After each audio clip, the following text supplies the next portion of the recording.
Arratsaldeon berriz ere, beno, hemen gaude eta iruditzen bazaizu, denbora gehiago ez galtzeko, lanari ekingo diogu gehiago luzatu gabe. Izan ere, arratsalde honetarako kultura aniztasuna eta belaunaldien arteko aniztasuna utzi ditugu. Horrez gain, mahai bat izango dugu, non jakingo baitugu zer egiten ari diren erakundeak enplegu anitzagoa sustatzeko gizarte aurreratu eta kohesionatu batean, ez dezagun ahaztu hori dela kongresu honen leloa. Vamos a volver al... Itzul gaitezen orain kongresuaren hasierara aniztasuna aukeratzearen zergatira. Justizia kontu batengatik, lan merkatuan aukera berdintasuna egon dadin eta beharragatik ere bai. Orain ikusiko dugun kasuan, migratzaileak behar ditugu jaiotze tasa txikiak eta eskulan gero eta zarragoa dituen gizarte bati erantzuteko. Eta lan merkatuaren beharrei erantzun ahal izango dien biztanleria aktiboa bermatzeko. Kultura aniztasunak aberaztu egiten ditu gure gizarteak, gure enpresak, baina aldi berean konplexutasuna ematen dio lan merkatuari. Izan ere, 2030erako enpleguaren euskal estrategian jada ohartarazten da migratutako pertsonak lan merkatuan eta gure gizartean behar bezala ez sartzeko arriskua dagoela. Baita ere, migratutako pertsonak gizarteratzeko eta kulturalki integratzeko ahaleginak egin beharko ditugula, gizarte anitz batean sartzea eta elkarrekin bizitza bermatuz. Erronka horretan sakontzeko nazioarteko aditu bat dugu gurekin. Espero dut etzin duztela itzultzaile aldi berekoak aztuko. Denak dituzu ez da, ze Francesco Fasanek ingelesez egingo baitu bere hitzaldia gaztelaniaz ere hitz egiten du, baina erosoago sentituko da ingelesez. Francesco Fasani ekonomiako irakasle titularra da Milango Estatale Unibertsitatean. Bere ikerketatan arlo nagusiak lan ekonomia, mikroekonomia aplikatua eta migrazioaren eta delinkuentziaren ekonomia dira. Migrazio gaiei buruz aholkulari lanak egin ditu nazioarteko erakunde garrantzitsuetarako, hala nola Europako Batzordea eta Europako Parlamentua. Francesco, nahi duzunean.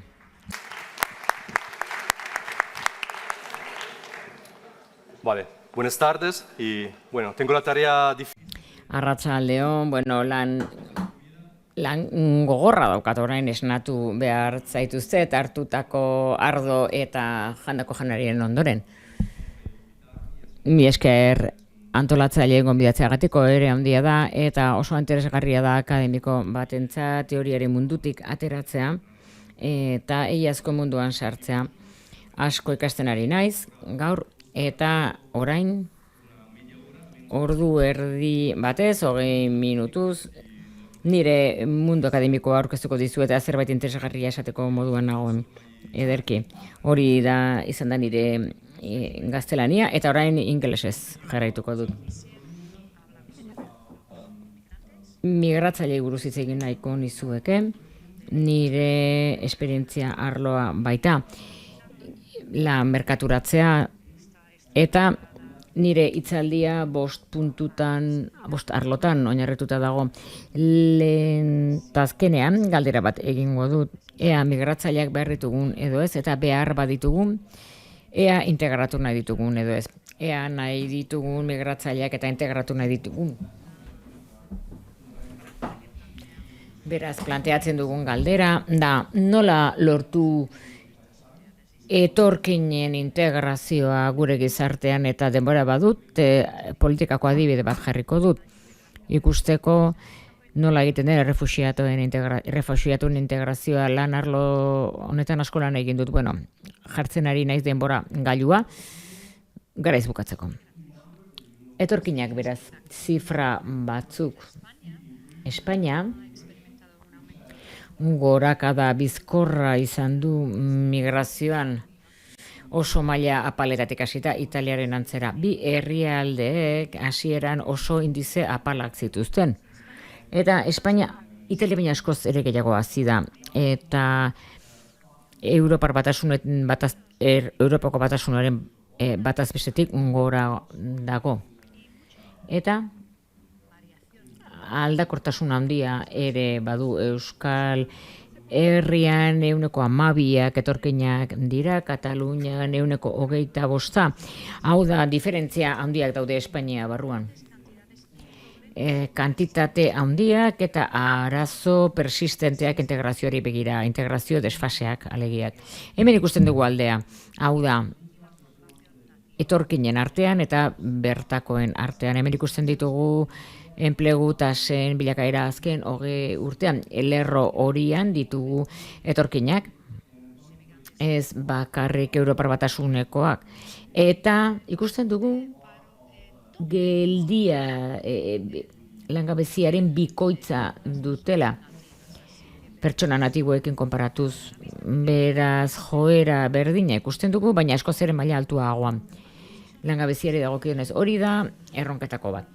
Eta soldatei dagokienez hau Italiako Bankuaren azterlan bada, ikusten da Espainia kolore morea duena, bide batez, hauek desfaseak dira soldatetan. Hemen ikusten dugu soldatak oso desberdinak direla.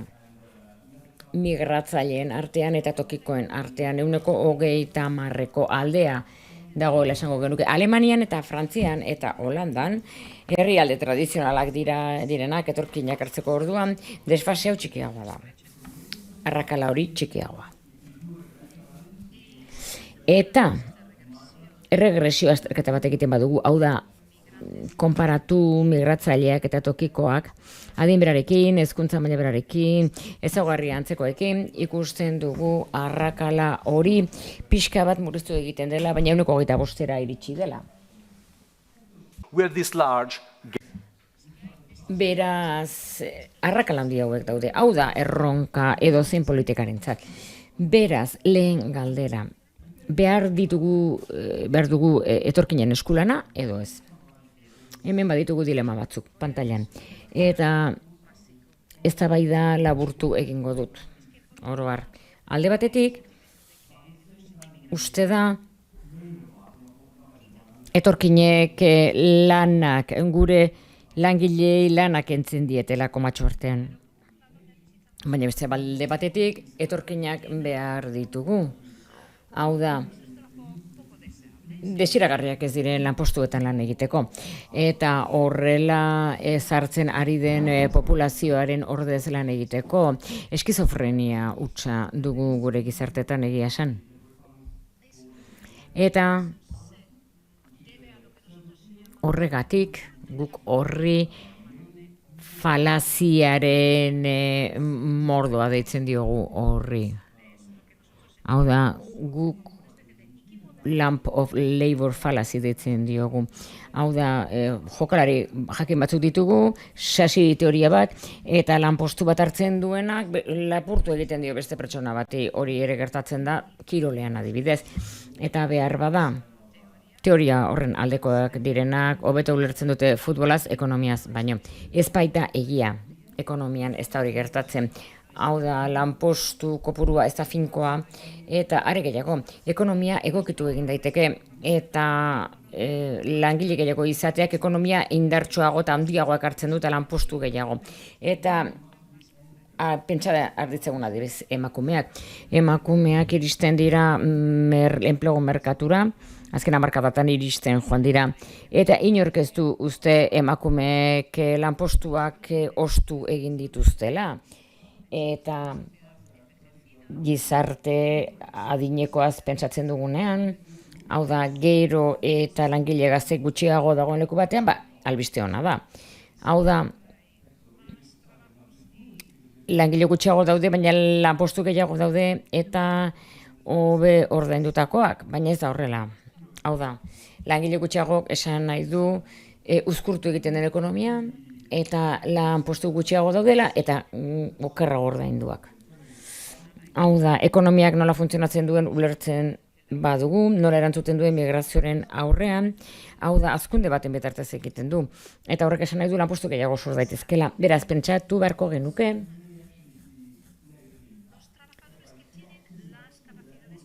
gaitasunak dituzten langileak edo antzeko gaitasunak dituztenak, eragin handia sufrituko dute, baina ez da hori beti gertatzen. Hemen, irudi honetan,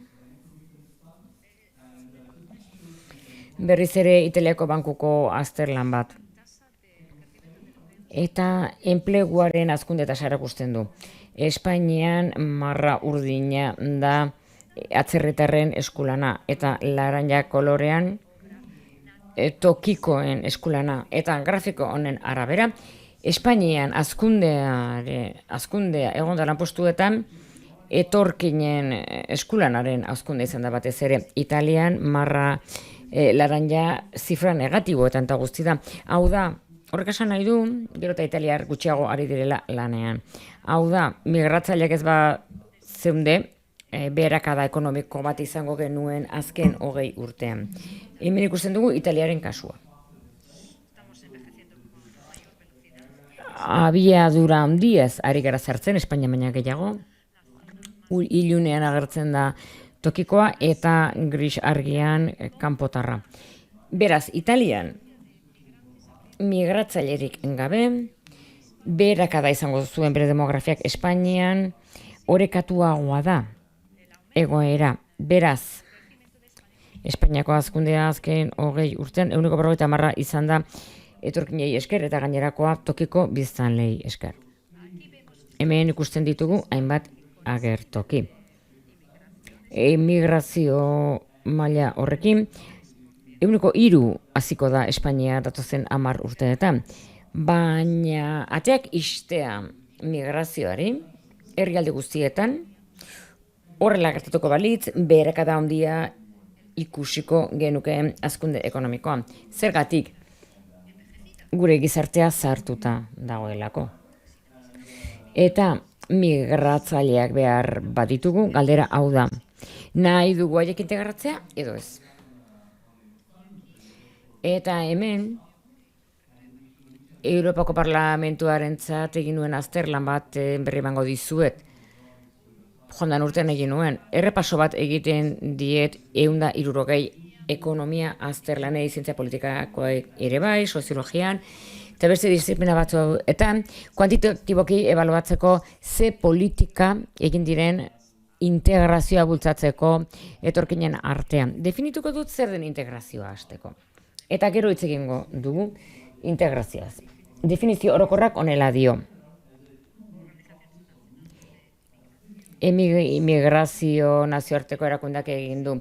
2 norabideetako prozesua da, egokitzapen prozesua. Migratzaileen eta hartzen duten gizarteen artekoak. Eta honek zerikusia du bizitza sozial, ekonomiko, kultural eta politikoarekin. Hau da, kidego hartzaileen alderdietatik. Eta integrazioaren multzoak esan nahi du lan merkatuan sartzea besteak beste. Eta horri buruz hitz egingo dut. Lanean integratzea, lan arloan integratzea, horrek dakar migratzaileek beren gaitasunak erabiltzea eta beren indar ekonomikoa lortzea, lan bat lortzeko. Hori da integrazioaren helburua, lan merkatuan sartzeko orduan. Beraz, integrazio ekonomikoa prozesu baten ondorioa da, lau eragile ditu. Alde batetik etorkinak, zeinen eusagarriek bere integrazioan eragiten duten, gero ditugu enpresaburuak, enplegatzaileak, lan eskua eskatzen dutenak, hau da, baldintza ekonomikoak eskaintzen dituena, baita ere, jarrera diskriminatzailea badute ero ez, horrek eragina izango du integrazio ekonomikoan. Gero ditugu herritarrak, tokiko herritarrak, hainbat eginkizun dutenak honetan, langileekin, bezero gisa eta botu emaile gisa. Beraz, haien aukerak edo erabakiak beren bizitzako tako arlo honetan, integrazio ekonomikoan du eragina. Eta gero ditugu gobernuak eta politikak. Eta argi eta garbi, ezarri egiten dute, ze esparru egongo den interakzioan enpresa buru migratzaile eta herritarren artean. Eta horrek, eraman dezake, integrazio ekonomikoa handiago edo txikiago batera. Hemen, taxonomia bat aurkezten dut, nik argiteratutakoa, ez dago osatuta erabat, baina identifikatu egiten ditu ze oztopo dauden integraziorako. Hasieran erakutsi dizuet arrakala handiak daudela soldatetan eta iraun egiten dutela denboran migratzaileak iristen dira gero eta gehiago Europara, baina beren soldatak apalak dira. Eta enplegu maila ere txikiagoa da. Tokiko biztanleriarekin konparatuta. Zentzuk dira oztopa batzuk? Batzuen migratzailean ezaugarriak edu zer ikusia hizkuntza dakiten, ze prestakuntza duten, ze ezagutza mota duten, ze sare dituzten, gizarte hartzailea ulertzen duten edo ez, baita ere hauteskundeekin edo aukerekin du zer ikusia edo beraiek hartzen duten erabakiarekin non bizi diren herrialdean, ze lan merkatu aukera dituzten, eta gero ditugu jarrerak, enplegatzaileen jarrerak, eta herritarren jarrerak. Hau da, ze diferentziak dauden enpresa buruaren eta langilearen artean, gero baita ere diskriminazio maila gizartean horrek zer esanik ere badu integrazio eta gero herrialde hartzailearen politikak badibidez, ongizate egoera lortzeko ematen dituen aukerak, eta beste hainbat gauza.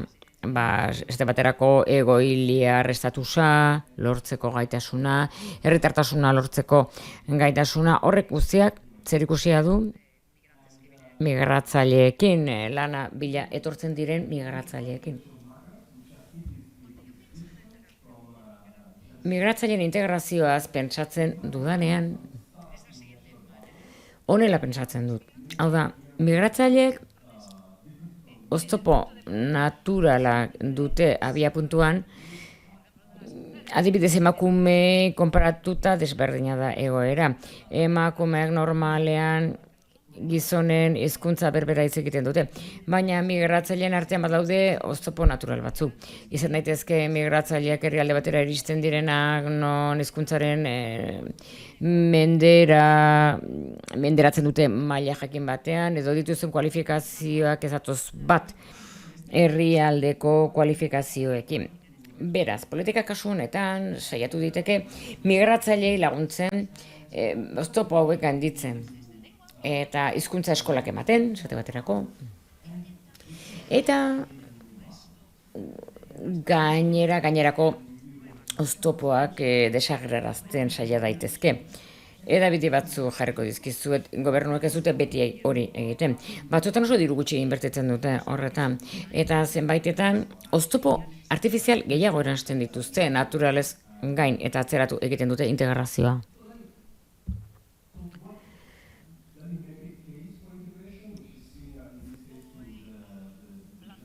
Orain integrazioaren edo migrazioaren abantailak laburtuko ditut. Arrakalak gutxitu nahi baditugu, erabili dezakegu eraginkortasunaren kontzeptua. Hau da, langileak lanmerkatutik kanpo izan edo langabezian izan, edo beren gaitasunak izaten dituzten lanetan eukitzea, hori giza kapitalaren mespretxua adierazten du, eta ze indar euki dezaketen langile horiek guztiak benetako merkatuan egongo balira. Hau da, migratzaile integratuak beren herrialdetan inbertitu dezakete, negozioak ireki, eta gainera, herri hartzailearentzat migratzaileak integratzeak ekartzen du lan gehiago sortzea, hazkunde ekonomiko gehiago, zerga gehiago eta ekarpen gehiago. Eta gainera integrazio gehiagorekin, arazo sozial gutxiago daude etorkinekin lotuta, badibidez delinkuentzia, boto gutxiago ere alderdi populistentzat. Beraz, horiek dira alderdi positiboak migrazioa babesteko edo bultzatzeko orduan. Eta politikarien aurrean ari naiz hizketan. Eta aldi berean iradokizunak egiten ari naiz iradokizun politikoak. Beraz, urduri xamar nago. Beste argudio batzuk bibliografian oinarritutakoak. 4 iradokizun egingo ditut, inbertitu integrazioan. Hori askotan esan da gaur. Ez badugu inbertitzen aniztasunean, ez dira desagertuko oztopoak. Izan behar dugu proaktiboak. Nahi baldin badugu oztopo hauek desagertzea. Inbertitu egin behar da beraz. Eta egitekotan berehala egin behar da. Migratzaileak iritxeala. Froga askok erakusten dute badagoela aukera une bat. Hau da, hezkuntzan inbertitzen dugun bezain beste, aurrengan txikiak direnean, inbertitu egin behar dugu migratzaileengan. Haiengan inbertitu iritsi ala, integra daitezen. Zergatik eraginkorragoa delako, eta gainera orban edo efektua dagoelako. Zuk talka negatibo bat arkitzen balin baduzu herrialde batera iristen zarenean, edo lan merkatuan sartzen zarenean, orban horrek eragotzi egingo du zure integrazioa. Hasieran gutxiago gastatzen da. Hasieran bertan inbertitzen badugu, iritsi ala inbertitzen badugu, lagundu egiten diogu berehala lan bat aurkitzen, integratzen, familia bat sortzen, eta orduan gastatzen badugu gutxiago gastatuko dugu. Hori beranduago egingo bagenu. Kontan hartu ongizate ondagoela. Beraz, immigrazioan inbertitu egin behar da. Ez dira oztopo eranskinak sortu behar, edo erantxetakoak sortu behar. Prestakuntzarik eza adibidez saiestu behar da. Baina badira ere oztopo politikoak, adibidez. Politikariak zaren aletek iradoki nahi dizuet zergatik existitzen diren oztopo horiek batzuek zilegiak dira. Beraz, gure irizpideak erabili behar ditugu, bereizteko aukeragarriak diren pertsonen artean, hau da errefuxiatuen artean, eta ez direnen artean. Hau da irizpide bat bereizketa egiteko. Eta erabilgarria da, baina badira neurri asko pizgarriak sortu nahi dituztenak elkarrekintzarako, esate baterako. Naturalizazioari buruzko legea. Herrialde gehienak eskentzen diote herritartasuna migratzaileei baldintza batzu betetzen behar dituzte. Eta bada itxarotea. Hemen egon behar duzu, denbora bat eta frogatu behar duzu, hemen 10 urte egon zarela, 20 urte egon zarela, hemen egon bazera denbora horretan guztian emango dizugu herritartasuna. Gero badago beste baldintza bat, esate baterako. Ona, gainditu behar duzu kultura azterketa bat, edo delinkuentziarik egin ez duzula frogatu behar duzu, eta baldintza horiek pizgarriak ematen dizkiote. Hizkuntzak ikastea, lan bat aurkitzea, delituak ez egitea. Baina itxarote aldia, gainerako neurri horiekin konparatuta, horrek ez ditu pizgarria sortzen, zezuk ikasi dezakezu hizkuntza lana aurkitu, baina hala ere itxoin egin behar duzu 10 urte, herritartasuna lortzeko. Gero badira beste oztopo batzu, arrazoirik funtsik ez dutenak. Adibidez, oztopo burokratikoak, iraun egiten dutenak, ez desagertu egiten ez direnak. Esate baterako kualifikazioak aitortzea atzerritarrei. Adibidez, nire gradua, ez zuen Espainiako gobernuak aitortu, gero aitortu zuten nire doktoregoa. Beraz, oztopo hauek atzeratu egiten dute integrazioa. Eta gainera garestiak dira, dirua kostatzen dute. Ziurgabetasuna gainditza ere bai. Migratzaileek ziurgabetasuna handia aurkitzen dute, hori txarra da guztientzat, ez dakite gelditu, hizkuntza ikasi, aldegin lan bat bilatu edo itxoin bere goera konpondu arte, hau da ziurgabetasuna murriztu bat daiteke are hobeto. Zerbait sutilagoa da migratzaileak ez ez aile tratu txarrak ez ematea, migratzaile berriak ez desanimatzeko. Askotan politikariek pentsatzen dute politika migratzailea dela disuasio neurri bat. Hau da, badira jadanik migranteak nire herrian, baina ondo tratatzen baditut, orduan gainerako mundu osoa inbaditu egingo na, baina horrek ez du inondik inora ere tresnaz disuasorio gisa. Migratzaileentzat, etorkizun migratzaileentzat kaltetzen ari bai zara jadanik ezarrita daudenak. Eta orduan, orain erakutsiko dizuet errefuxiatuen estatus hau, konturatzen nahi denbora gutxi dudala. Emigratzaileek oztopo asko aurki izan dituzte historian zehar, gainera traumari aurre egin behar diote, aberastasuna galdu dituzte, eta beren jatorrizko herrialdea utzi behar izan dute, eta bizi nahi zuten tokietan bizi behar dute, ez dute inor ezagutzen, eta beraz badira oztopo gehiago, aipatu ditudanak baino gehiago. Eta hauek dira lan merkatuko datuak, errefuxiatuek enplegu gutxiago dute, eta askoz ere langabezia tasa handiagoa. Eta migratzaileek egoera okerragoa dute, natiboa baino, eta errefuxiatuek are okerragoa. Trauma horren ondorioz eta migrazio esperientzia, behartutako migrazio horren ondorioz. Beraz, politikak eliminatu egin behar ditu, arkitzen dituzten oztopoak. Europako herrialde gehienetan mugak ez daude, esate baterako. Eskatzen duzunean aterpea legalki ezin duzu lan egin demoraldi batez, legalki. Ez zaie uzten lan egiten, hau da, hori ez da esatea adibidez errefuxiatua zea, indarkeria trauma bat izan duzu, eta denbora behar duzu zure suspertzeko, besa emango dizugu, eta gero behatuko duzu lan bat, ez da hori. Esaten diegu ezin duzu lan egin 6 hilabetean, edo 12 hilabetean, erresuma batuan adibidez. Eta Espainian uste dut 6 hilabete direla. Eta zein da efektua, pertsona hoiei esatean ezin dutela lan egin. Kalte egiten diezu, zauriak eragiten dizkiezu, eta hori da aztertu duguna. Beraz, aterpe eskatzaile horiek gero parte hartze txikiagoa dute, langabezia eta handiagoa, eta gainera egoera okerragoa dute. Lanean egongo balira asko, egoera egokiagoan egongo lirateke. Azkenean zer egiten zaie, ongizate sistemara bultzatu egiten ditugu, eta hor gelditzen dira.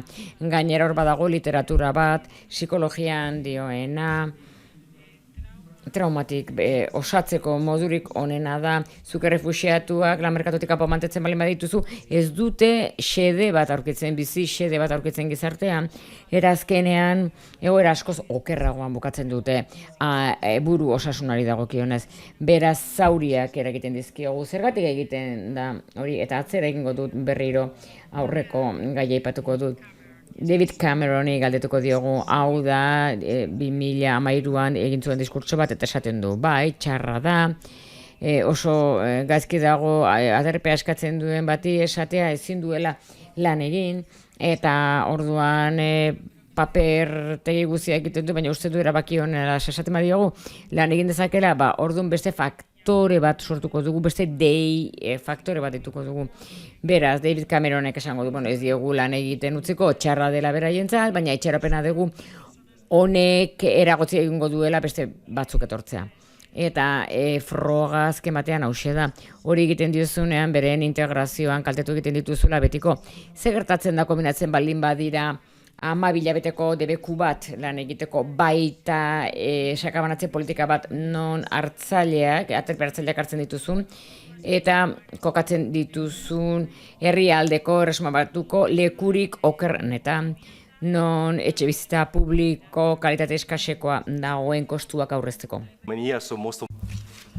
Erresuma batuaz hitz egiten ari naiz, bertako egoera urte luzetan aztertu dudalako. Beraz, Neurri politiko hauek batzen baldin baditugu, zein da ondorioa, bueno, desastrako horrezietan moduko batez, etengabe kalte egiten zaie, integrazioa dagokionez, eta gainera delitu gehiago egiteko aukerak eranzten dira, ze ezin duzu legalki lan egin, ezin dute legalki lan egin, eta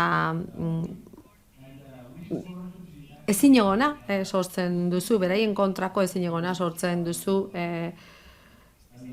botu ematen duten artean. Eta hau da kostua, hau da ondorioa. Amaitzeko, azken gardenki bat erakutsi nahi dizuet, hemen dago nire ikuspegiaren laburpena, zergatik uste dute hau ez dela egokia. Bueno, hasteko literatura irakurri ondoren ondorio hauetara iristen zara. Alegia, integrazioan inbertitu egin behar da. Eta hori iritsi eta berehala egin behar da. Ez da itxoin behar. Ze adibidez etxebizitzaren ikuspegitik hor aurrezten saiatzen baldin bazara, bestelako arazoak etorriko dira gehiago. Bai, epe laburrean behar bada diru gutxiago gastatuko duzu, baina ez epe luzean. Gero oztopoak ez dituzu sortu behar, ez zara integrazio horren kontra. Zergatik muga jartzen ari zara, berez zaien batzuei enplegua lortzea, gainera ziurgabetasuna ez duzu murriztuko, edo beto esan da, ziurgabetasuna murrizten saiatu behar duzu, ze refuxiatu egoera horretan dauden bitartean ezin dute lanpostu bat bilatu eta bar, eta bueno, itxoitea besterik ez zaie geratzen, eta buru osasunari dagokionez egin dezakezun txarrena da hori, gauzarik txarrena da hori. Eta gero ez dituzu gaizki tratatu behar migratzaile bertakotuak edo bertan bizi direnak, beste batzuk etorrez daitezen haien atzetik.